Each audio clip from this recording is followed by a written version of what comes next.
When choosing healthy food, lots of people go for low-fat options. But did you know that the low-fat options often contain more sugar? As Tash reports, some researchers are worried that this trend may be contributing more to obesity than previously thought.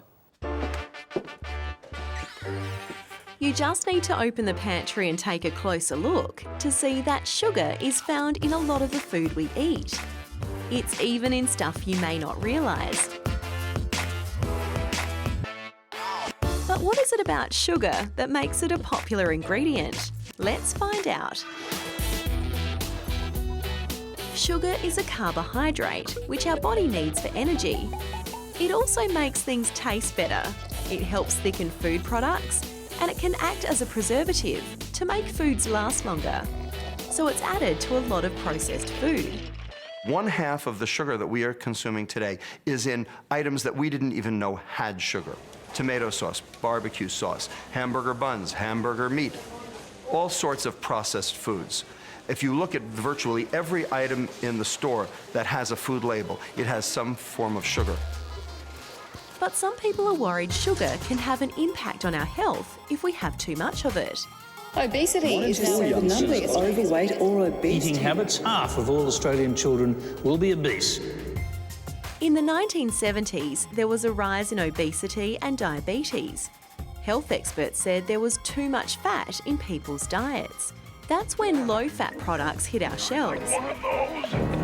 Kellogg's new low-fat granola bars, loaded with taste, but only half of the fat. 40% less fat. Better for taste, better for you. But the problem with low-fat food was it didn't always taste that good. So they added sugar. Well, a little bit of mayonnaise on our sandwich makes it taste nice, right? Well, take a look at this. Whole-fat mayonnaise has just over 2% sugar, whereas the low-fat version has 13%. That's more than 6 times the amount. Some people reckon that the extra sugar that's replaced fat is doing more harm than good, and it could be making more people overweight. Researchers also say too much sugar can lead to other problems, like heart disease and dementia. Some reckon sugar's so bad for you it should be taxed, just like tobacco and alcohol. Aren't they supposed to regulate our food? Aren't they supposed to regulate what they can put in food? But not everyone agrees. Some people in the sugar industry say there's no evidence to prove that sugar isn't good. They say that like any other food, sugar is an important part of a balanced diet.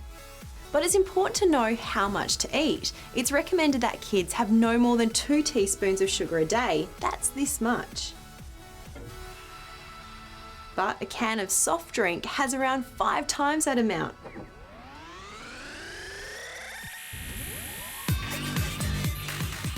Here in Australia, there are new campaigns encouraging people to think twice before having things like sugary drinks, and to be aware of the sugar that's hiding in places where you might not expect.